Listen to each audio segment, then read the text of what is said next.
And welcome to News Run, where you get a recap of top stories for this week. Well, we'll begin with tracking of the polity with the arrival of President Bola Tinubu in Addis Ababa, Ethiopia on Friday night to participate in the 38th ordinary session of the Assembly of the African Union Heads of State and Government with the theme Justice for Africans and People of African Descent Through Reparations. It was received at the airport of the Ethiopian Deputy Chief of Protocol, Senator Wabara, Nigeria's Minister of Foreign Affairs, Ambassador Yusuf Tuga, and other top officials. President Tinubu will deliver a speech was delivering a speech at the high-level meeting of the African Union Peace and Security Council. Take a listen.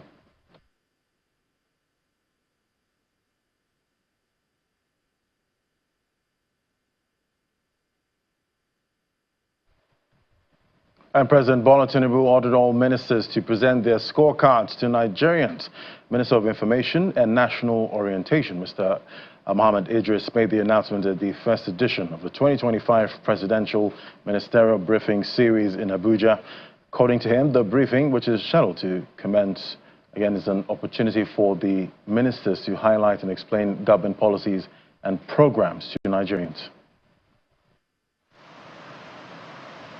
This is the first in a series of media engagements by the Minister of Information and National Orientation for 2025. The briefing series, launched last year, is a platform for the ministers to present their scorecards in line with the mandate of President Tinubu to effectively communicate with Nigerians, particularly as the present administration marks its second year in office. You recall last year, the Information Minister begins the briefing by reeling out some of the fiscal and macroeconomic reforms of the administration in the past 19 months. Oil and gas reforms in 2024 made Nigeria the most attractive destination for oil and gas investments in Africa, as well as attracting over $5 billion in signed investment commitments. In July 2024, the Supreme Court issued a landmark ruling empowering local governments with a level of financial autonomy hitherto unseen in the history of our country. Just last week, the Federal Executive Council, FEC, approved a significant sum of $1.07 billion in low-cost financing for Nigeria from the World Bank. A backlog of over 200,000 international passports were cleared. The backlog was cleared within a 3-week period in 2024. Our security forces neutralized more than 8,000 terrorists and bandits and arrested over 11,600 others, with more than 10,000 weapons recovered. The price of grain has dropped significantly across the country. This year, we are kickstarting another edition of the Ministerial Press Briefing that usually occurs at the National Press Center within the premises of the Ministry of Information and National Orientation, to also intimate you with the fact that the Ministerial Press Briefing, as directed by Mr. President, is commencing next week. Speaking on more gains of the administration, the minister addressed the speculation surrounding the student loan fund. The students' loan scheme started. The federal government already made a provision for 500,000. Now, to date, those who have benefited are still less than 200,000. So you can see that there is still a long headroom. Admissions are streamlined. That is why over 300,000 of them applied. And of course, there is nothing that goes without regulation. Those who have qualified, and it's a very simple and straightforward scheme.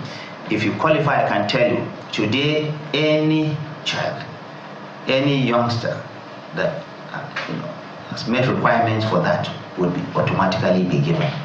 Over the next 3 months, as the administration of President Bola Tinubu approaches its second year, ministers are to use this media engagement series to brief Nigerians weekly. From Abuja, Victoria Longjohn, Channels Television News. And also, top this week, the National Assembly passed the 2025 appropriation bill. The bill was passed after the upper chamber reviewed the key highlights of the bill, which outlines a total aggregate expenditure of 54.99 trillion naira. The budget breakdown includes significant allocations for recurrent spending, capital projects and debt servicing, as well as a projected fiscal deficit.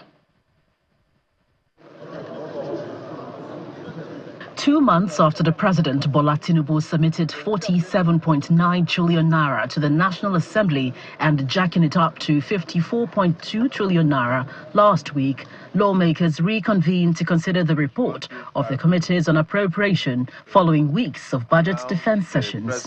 This is committed to the Committee of the Whole for conclusion.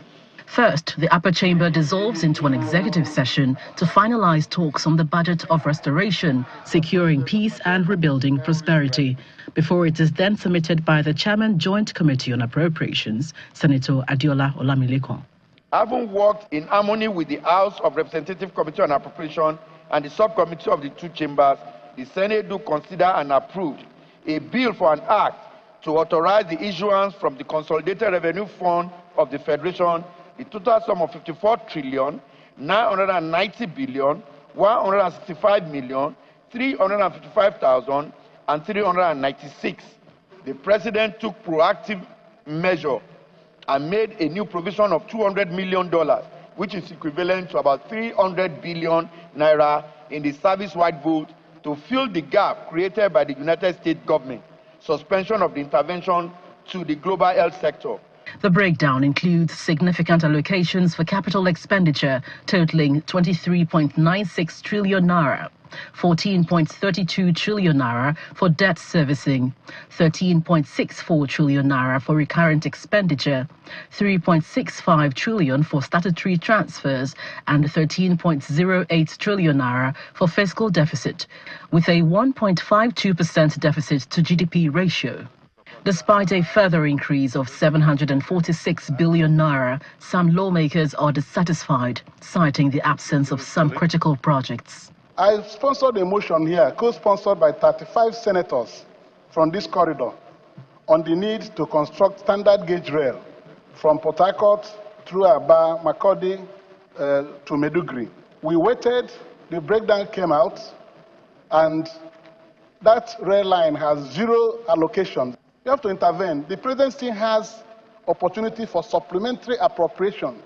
Anytime he brings a request here, this Senate will consider it. The same discontent reverberates in the House of Representatives during the consideration of the bill. Report of the Committee on Appropriations on a bill for an act to authorize the issue from the Consolidated Revenue Fund of the Federation the total sum of 54,990 billion. The bill is subsequently passed in the Green Chamber. The harmonized appropriation bill also skills third reading in the upper chamber. The motion is on the floor. Those in support of the motion that this appropriation bill 2025 be read a third time, say aye. Those against, say nay. The ayes have it. This bill is read a third time and passed. And I hope that this appropriation bill will contribute to moving Nigeria forward and will assist Mr. President in his renewed hope agenda to renew the hope of Nigerians in all facets of life. The chairman of the Senate Committee on Appropriations explains the reason for the departure from the established January to December cycle in a separate briefing.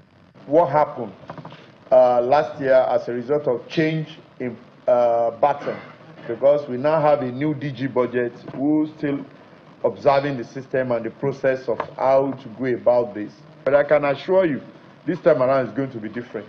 The budget for 2026, the preparation will start as early as July of this year. Then we can expect, latest by October, the appropriation bill for 2026. He clarifies that the nation is currently running only two budgets, the 2024 budget capital, which has been extended to June 2025, and the recently passed 2025 budget. Meanwhile, against the backdrop of recent concerns surrounding the alleged missing firearms, the Inspector General of Police has vowed to launch full investigation into the matter. He's also appealed to the Senate to, from now on, hold further hearings on such matters he considers critical and sensitive behind closed doors. From the National Assembly, Gloria Umezuke, Channels Television News. And still from the National Assembly, the controversial tax reform bills have scaled second reading in the House of Representatives. The bills were largely supported by lawmakers, though there were concerns about certain challenges that may occur and perceived contradictions with the Constitution. Issues such as value-added tax, derivation and multiple taxation were also raised on the floor of the House. I think it has It is a big day in the House of Representatives. This explains the full House.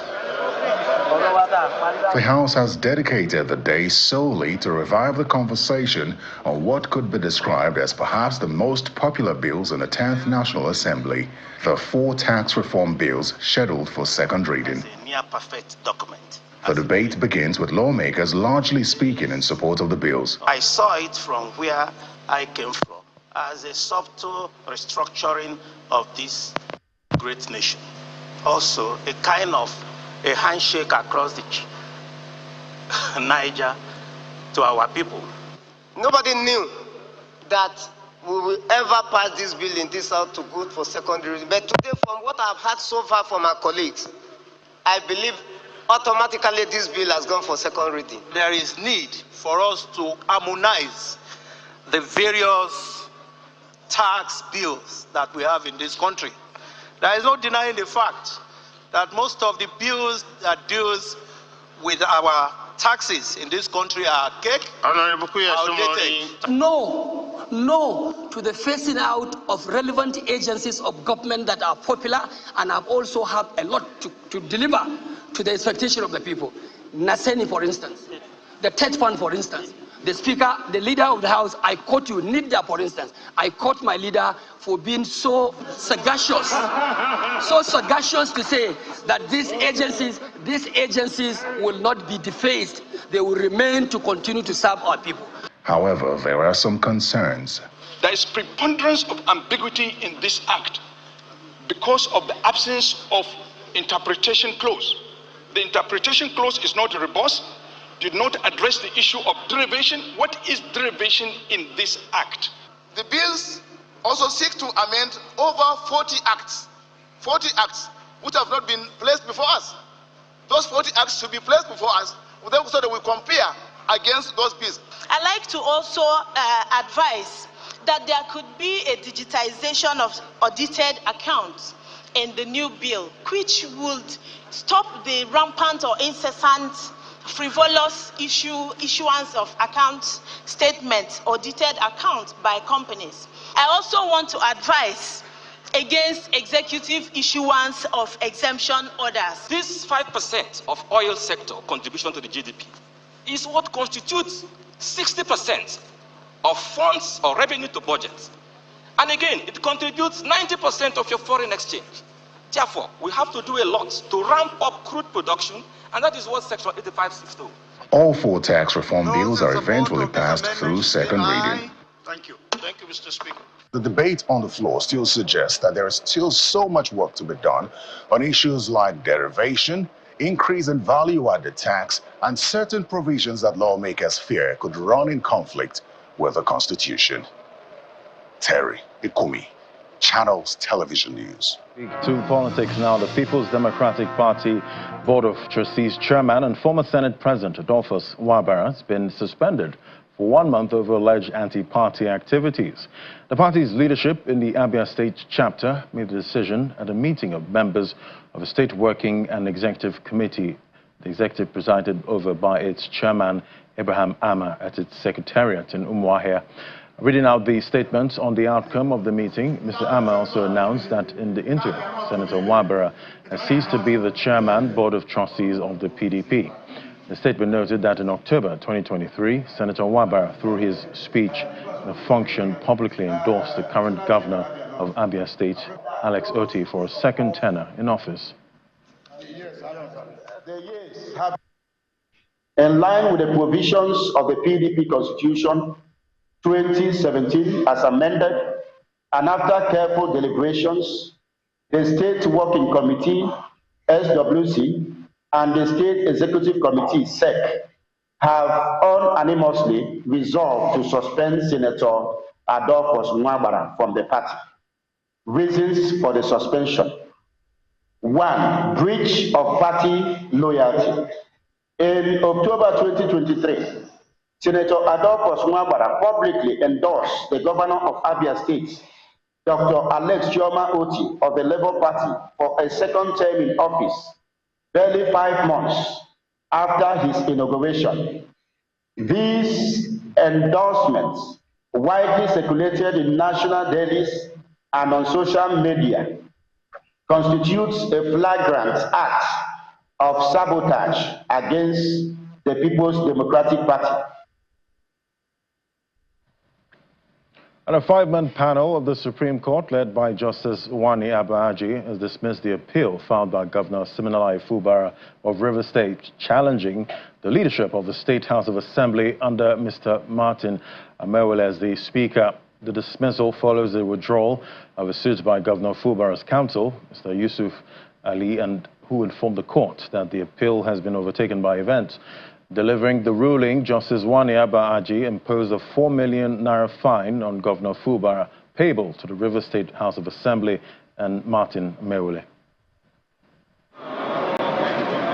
The atmosphere at the Supreme Court is calm as lawyers and other litigants await the commencement of the day's proceedings in the legal battle between Governor Siminalayi Fubara of Rivers State and group of state lawmakers led by Martin Amewele.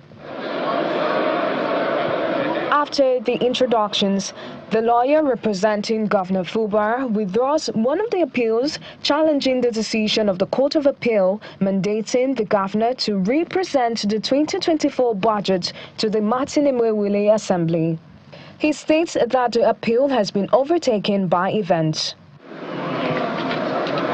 In a short ruling, the 5-man panel of justices dismissed the appeal and awarded a 4 million naira cost against Governor Fubara. Although the counsel to Governor Fubara was unavailable for comments, the lawyer to Mr. Amewele applauds the outcome of the appeal. Martin Amewele is the leader, that is the Speaker of the House of Assembly. So that is the position today. And I must add that the Court of Appeal had admonished and clearly stated that the House, purportedly being led by a 3-man panel, is not the Rivers State House of Assembly. After hearing 6 other appeals bordering on the defection of 26 lawmakers of the Rivers State House of Assembly and other matters, the Apex Court reserved judgment to a date to be communicated to the parties. As lawyers to Governor Fubara await the final verdict of the court, the lead counsel to Governor Fubara is optimistic of victory, while another member of the team clears the air on the withdrawal of the appeal. So we won at the Court of Appeal, and the other side came on appeal to the Supreme Court. Luckily today, the 6 appeals were heard and judgment has been reserved. As you are well aware, we filed an appeal against the judgment of the Court of Appeal in respect of the budget of the state. The budget has since expired. We're now talking of 2025 budget, but that appeal had to do with 2024 budget. Secondly, with respect to the defection, the legislators, it was after the judgment of the High Court, Joseph Motosho, and the Court of Appeal, that they defected. So the question of their defection is now pending before the Federal Court in Port Harcourt. Governor Fubara is, among other issues, challenging the legality of Mr. Martin Amewele as the Speaker of the Rivers State House of Assembly, having allegedly defected to the All Progressives Congress along with 26 other members of the House. And the welfare and training of personnel are two things I will prioritize. And these are the words of the Chief of Army Staff, Lieutenant General Olufemi Oluyede. He stated this in his remarks when addressing personnel of 4 Special Forces Command Doma in Nasarawa State during a one-day visit. General Oluyede was there to commission the newly constructed residential house for Regimental Sergeant Major authorized by the Chief of Army Staff for RSMs across the country.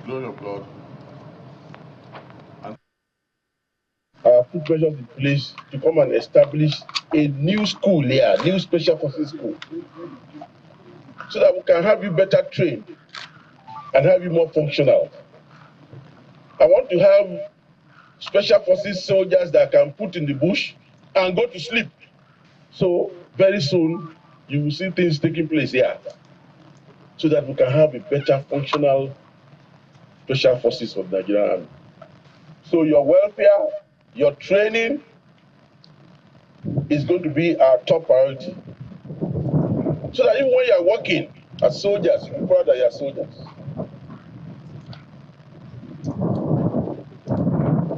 That even when you are leaving the army, you'll be proud that you have served Nigeria. I am aware that there are so many challenges ranging from RCA, ops allowance. We are trying to see that. Maybe by the time the National Assembly approves the budget, they will expect better welfare for our soldiers. Is that?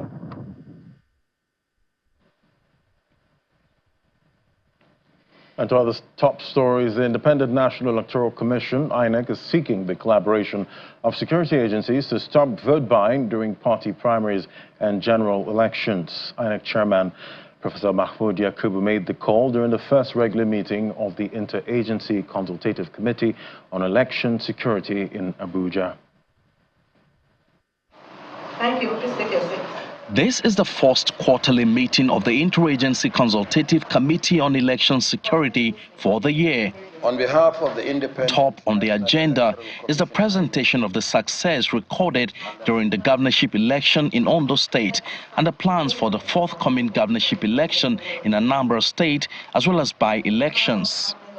Our experience in the management of logistics during the last Ondo State governorship election provides the template for future elections.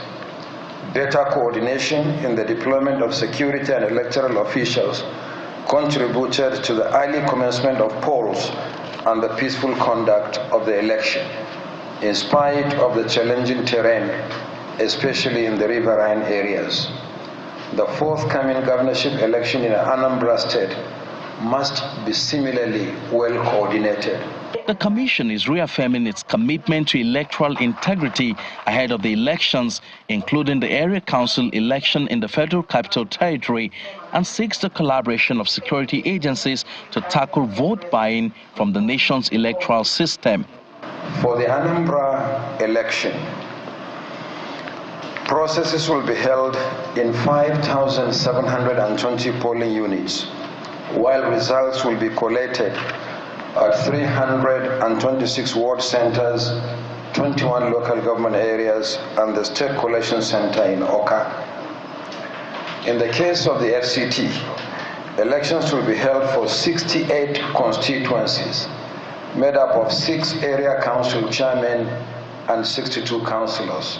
The representative of the National Security Advisor also presented a review of the security during previous elections. The NSA has assured that the lessons learned from the isolated incidents recorded during the last elections in Edo and Ondo will be vital in refining security strategies ahead of the forthcoming by-elections in some parts of the country, including the governorship election in Anambra State, scheduled for November 25th, later this year. The meeting agreed that the lessons drawn from the incidents recorded during the Edo and Ondo governorship elections will be instrumental in refining security strategies for upcoming elections. And top stories from outside our shores now. U.S. Vice President J.D. Vance on Friday told a press conference that there's a new sheriff in town, referring to U.S. President Donald Trump. He talked about the attack in Munich on Thursday and its impact on security in Europe.